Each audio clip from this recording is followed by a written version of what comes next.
Hello and welcome to this CrowdCube webinar on Seeking a Door. I hope you can all hear me okay.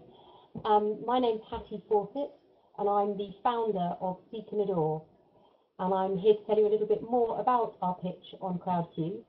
What I'm proposing to do is a quick presentation, and then which will last no more than 10 minutes. And then at the end of the session, there will be a chance for you to type questions to me using the chat functionality on your screen. And I will then answer those in the usual way of just replying. I thought you might like to hear a little bit about me first. I've worked in marketing and e-commerce for the last 15 or so years. I was marketing director at moonpig.com, woolworths.co.uk, and startup fashion retailer Everything But the Music.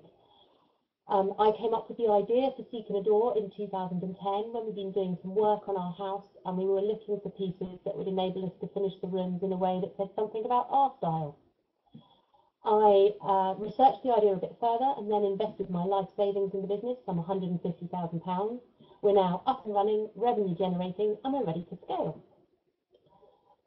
Seeking a Door makes shopping more personal again, allowing you to make it easy to buy unique homewares, jewellery, fashion accessories and gifts, and importantly to meet the people behind the products.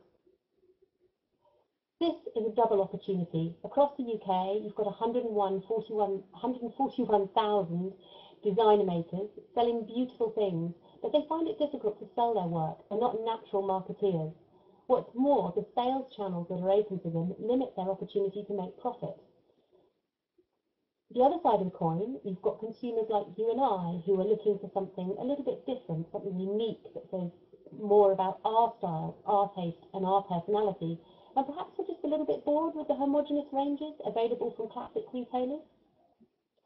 What's more, it can be difficult to have the time to seek out those unique pieces that you're looking for. So Seeking a Door brings together the work of designer makers with consumers looking for unique homewares, jewellery, fashion accessories and gifts. Everyone who sells with us has been handpicked for the quality and originality of their work. Everything we sell has been handmade by a real artist. Every product tells a story, and you get to meet the makers in their online studio. You can see pictures of them in their studio, read an interview, watch video of them at work, ask them questions. It's a really personal way of shopping. As a business, we have two revenue streams. Each designer maker pays £180 per annum to sell on the site, and then we take a 25% commission on each sale through the site. We have 156 designer makers on 12-month contracts, and we've started to build a loyal customer base whose average order is £70. There are other people doing this. I tend to look at the competition on two spectrums, whether the things they are selling are mass-produced or handmade, and then whether the things that are sold in their shops have been hand-picked or curated in some way, or whether just anyone can sell their work on the site. The competition you've got on this slide are indicative. Obviously, you've had people like Liberties and Selfridges who have been selling mass-produced but very beautifully designed goods for many years. The difficulty with these things is they don't necessarily meet the customer need, because customers are looking for something a bit unique, mass-produced things by definition are not unique. You then have organisations like Not on the High Street and Culture Label and Booth who sell mass-produced things alongside handmade items. The difficulty with this is that hand-produced items and the designer makers who sell and make those works often lose out because of the price differential. Unless you have the opportunity to show a customer the thought and care that has gone into producing something handmade, then customers don't always understand why they may be paying a little bit more for something handmade. Then you've got sites like Folksy and Etsy who do sell only handmade things. The difficulty here is that the range of work is very varied. Anyone can sell on the site, there's no curation, and so you can end up with felt mice and knitted tea cozies being sold next to beautiful hand-blown glass or hand-thrown ceramics. And for the sort of designer maker we're trying to attract to Seeking a Door, it just doesn't work because it's not an appropriate environment for their work. So how is Seeking a Door different? Well, everything we sell is handmade, not mass-produced, and we act more like a retailer than a marketplace. We are curating ranges for seasonality, So at the moment on the site, you'll see we have a wedding shop. It's the end of the wedding season. We've got back to work in style, and we're also about to live a geometric range, which is one of the latest fashion trends. We also work with expert tastemakers like Mark Hill, shown here from the Antiques Roadshow, who pick the work they like and invite customers to discover this new work by introducing the work to them. But most of all, we're different because everything we sell is handmade and you meet the people behind the products. And it's that personal connection that customers are telling us they really love. So I said we're up and running and revenue generating. In the 3 months to the end of June this year, we increased visitors by 33% and orders by 60% on last year. What works well from us from a marketing perspective is PR. We've had 80 pieces of PR in the last 6 months, including pieces in The Telegraph, The Guardian, The Mail, The Express, but also lifestyle magazines like Period Living, Homes and Gardens, and Living, etc. We're online, so you would expect that we do a lot of our marketing traffic comes from natural search or search engine optimization. About 33% of our visitors come to us from that route. And social media is also really important to us. Although I have to say, it's only Facebook that really delivers both visitors and orders. Partnership marketing has been really key to us growing the business in a cost-effective way. We look for brands that have a similar customer base to Seek and Adore and that we think will really like the range that we're selling. And then we find a way of working with those partners on a contra basis, so no money changes hands. We might run a competition, we might provide content for them. The Guardian, for example, has called us the best website for talent spotting and is our media partner this autumn, where they'll be running a series of 6 articles over 6 weeks on our design makers. Marketing is an area that we want to do yet more work with. We've really been reliant on very cost-effective means of marketing thus far, which is great, but it limits our ability to really put our heads above the parapet and drive visitor traffic. So one of the reasons for going on CrowdCube right now is to raise $50,000 to spend on marketing this Christmas. And we want to test a number of new channels. We're going to do some direct mail of a catalogue, which will go to 50,000 people. The catalogue is already produced and ready to go to print. We know that some of our competitors, like Not on the High Street, and other brands like The White Company, rely very heavily on catalogues to drive traffic to their websites. So we anticipate that this will work well over the longer term.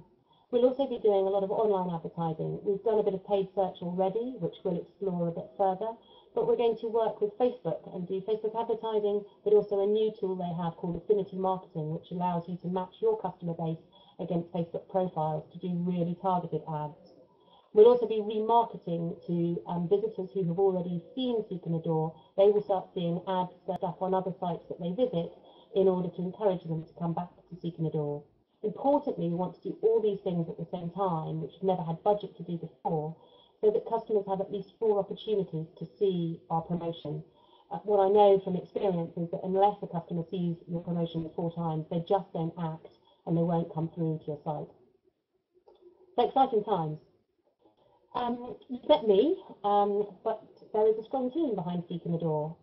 Paul Lansbury, who is our safekeeper or finance director, he's not in the picture you can see on the screen now, but he was finance director at moonpig.com from the very early days until its sale for 120 million. Daniel Good, in the centre of the picture there, is our chief seeker. He is an artist and ceramicist by training and has worked at Miller's Antiques.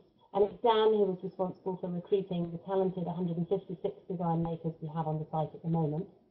Martin Allen in the bottom corner there is our head of brand or brand keeper. He was head of design at Ocado from the early days. And what Martin doesn't know about using strong design to drive visitors to the site and then to convert them into orders, in my book, isn't worth knowing.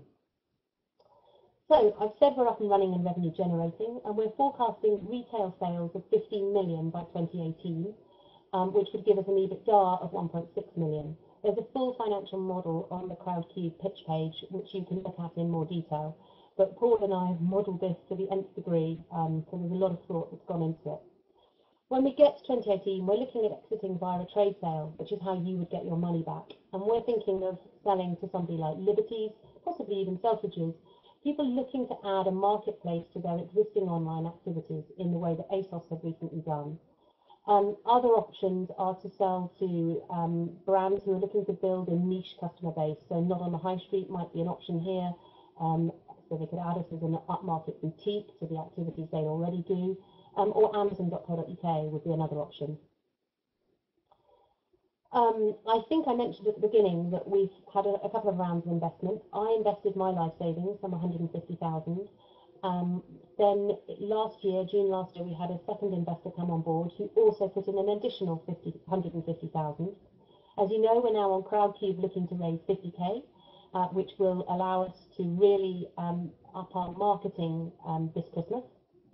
And then, once we have the results of that marketing activity and we've calculated a really cost-effective CPA and the best way of scaling our marketing up, we plan to raise a further 200k probably from a group of angel investors. But it depends. We may come back on CrowdCube. We need to see what's right at that time. I have got 5 angels in the wings at the moment. I pitched to Doug Richards of Dragon's Den fame last week at a group he runs called Angel Society, and as a result of that pitch, I've got 5 angels wanting to talk to me further about the 200,000 investment. As I say, that wouldn't be until December, January time. I don't think we will need any more investment after that, but everyone I talk to says you will need more money than you think. So we have also been talking to a venture capital firm who are interested in investing as an additional round beyond the 200k, should that be needed.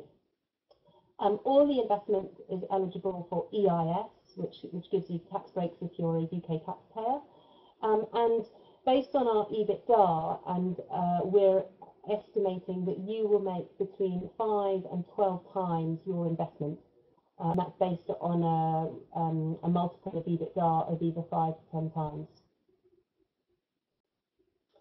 So we have a proven concept. We're revenue generating. We've got a very strong team behind this, and there's good scale and growth potential. And as I hope you can tell, we're raring to go. So, are you in? I would love to hear your questions at this point. You can either type them to me now using the chat functionality that down in, I think it's in the left-hand corner of your screen, it is in mine. Alternatively, if you don't want your questions answered with everyone able to hear them here online, you could always contact me afterwards by Twitter, on my email, or on my mobile phone, which you have the details of there. So, does anyone have any questions? I'm waiting with bated breath. Please do type away.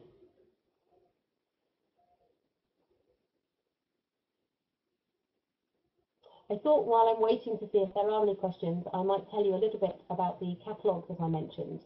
We plan to mail this to 50,000 people in November, and we have been working with a specialist data house on this and also with some catalogue mailing experts. We shared with them today our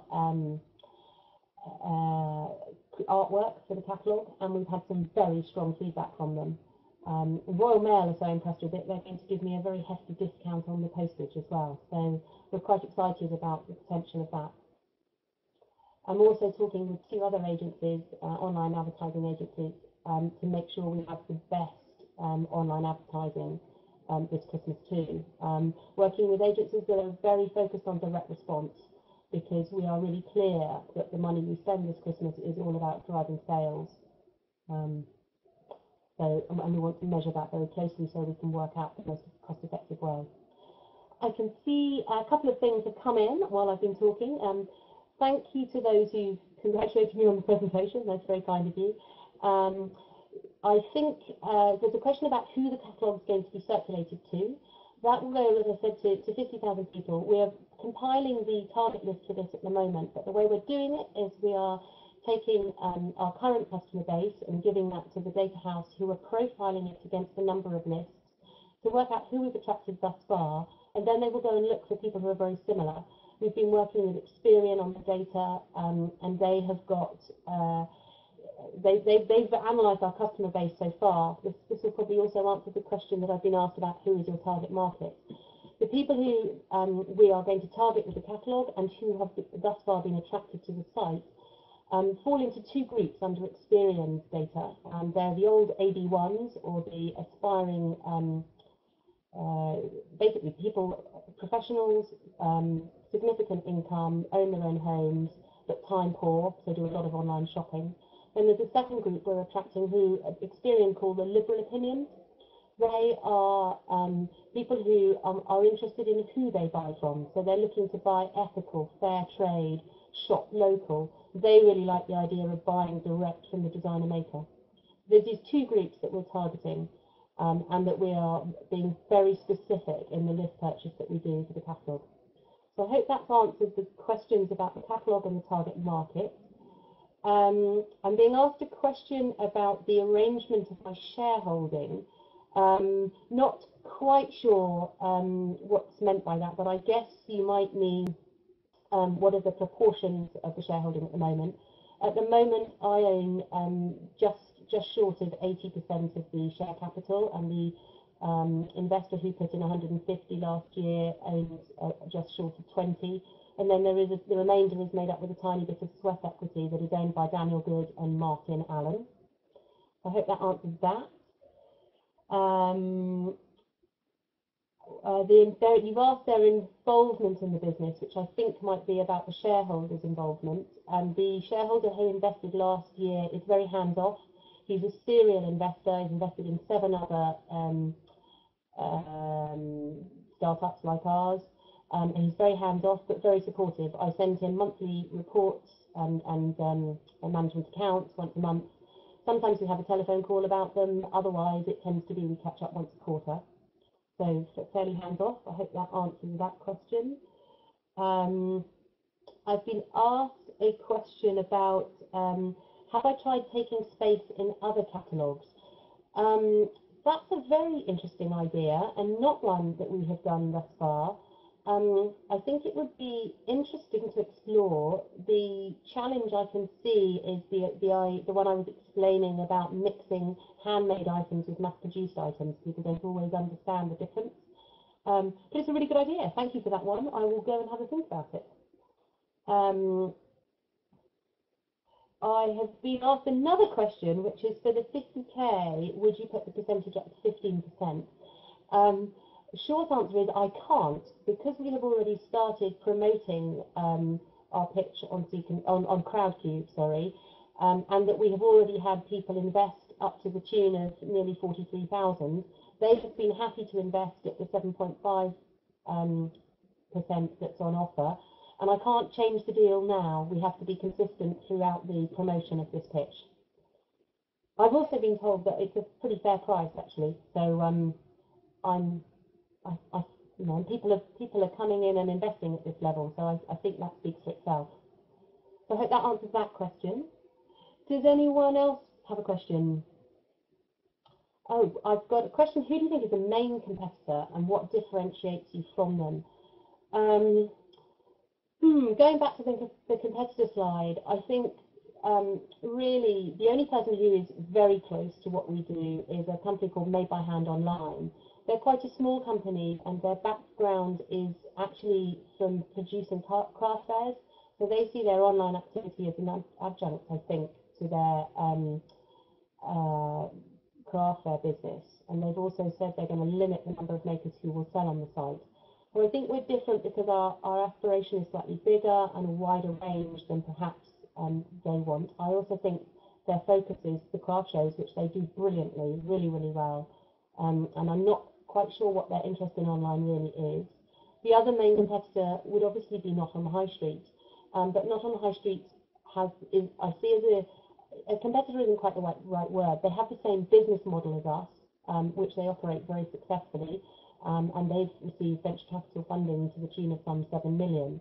But the market space they're in is different. They sell mass-produced goods, and it's also they're targeting a different audience. They are really going after the family market. A lot of the things they sell are personalised, so it's perhaps kids giving a present to their mother or their grandmother that's been personalised with something about the child, or it's it's that nature of work, which is rather different to what we're selling, which is perhaps a bit more design-led, interior-led, and is a bit more about upmarket gifts than perhaps Not on the High Street is. So I hope that answers the question. Another option that's come in, another question sorry, that's come in is, would you consider spending the marketing costs over 3 months, with 30k in October and the rest in Q1 of 2014? I think that would be an odd decision. We are in a retail environment, and like all retailers, there is a big spike in our traffic and visitors in the quarter from October to December. It's what retailers call the golden quarter. So to delay some of the spend until January and February, which are traditionally slightly quieter months, I think would mean we would miss out on the ability to really see what happens when we scale up our marketing. So we've taken a lot of advice on this 50k. I am not spending it without a great deal of thought. And you know, everyone I'm saying says spend over these 3 months, and the proportions will grow gradually from October up to December. So I hope that answers that question.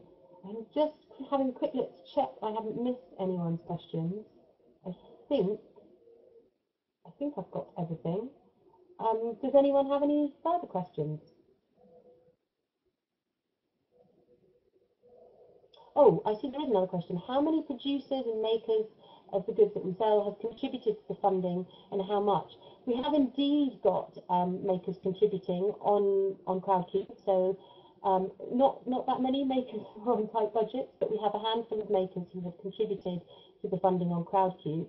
What I think is really telling is that the designer makers who are in our catalogue have been happy to make a contribution towards that.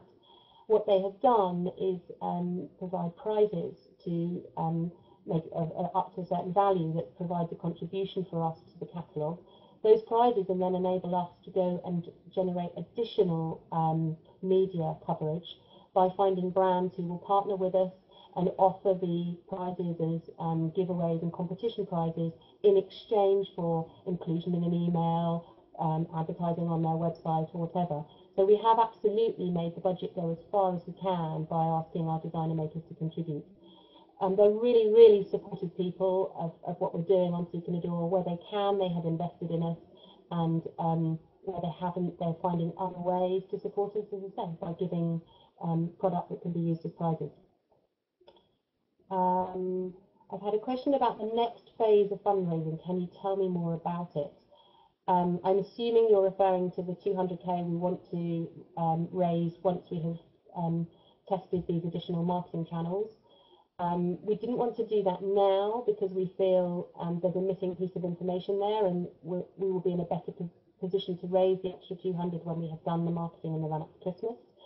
I've indicated that we will probably look for angel funding at that point, and that I have some angels in the pipeline with whom I'm in discussion at the moment. I'm not ruling out coming back on CrowdCube. The guys at CrowdCube have been really good to us. We love the platform. It works really well for us. So that will be another option. I hope that gives you what you need to know. I think the same person who asked about the next funding has asked how I will go about it. I'm already pitching to angel networks, and so that's how we're doing it. We're networking through the angel networks and pitching in the same way as I've just done tonight. I've also been asked, would you consider merging with a similar company in order to grow more quickly? Yes, it is, and we've actually been in discussion with a number of people who I probably shouldn't mention here because I don't know whether they would want me to announce that in such a public environment. But we have been having a number of conversations about possibilities of corporate venturing and that sort of partnership. There is interest from very well-known brands, and I think it's an ongoing conversation. Timing isn't right for any of us right now. In the busy, the golden retail quarter, it's the wrong time to be looking at doing corporate venturing, which takes an awful lot of work and effort on from both parties, and that could distract us from sales at the moment. So we're not carrying those conversations on right now, but conversations have started, and no reason why they couldn't be picked up again down the line. Looks like the questions have dried up. Unless anything else comes in. Oh, yeah, somebody is typing now, so I'll just wait for that to come in. Oh, thanks. Just saying thank you. May I thank all of you for taking the time to log on this evening. I really appreciate it. And it's great, even though appear to be talking to myself at my computer, it's great to know you're out there. So thank you for your interest, and hopefully you might invest in us. I look forward to seeing if you do. Many thanks. Bye.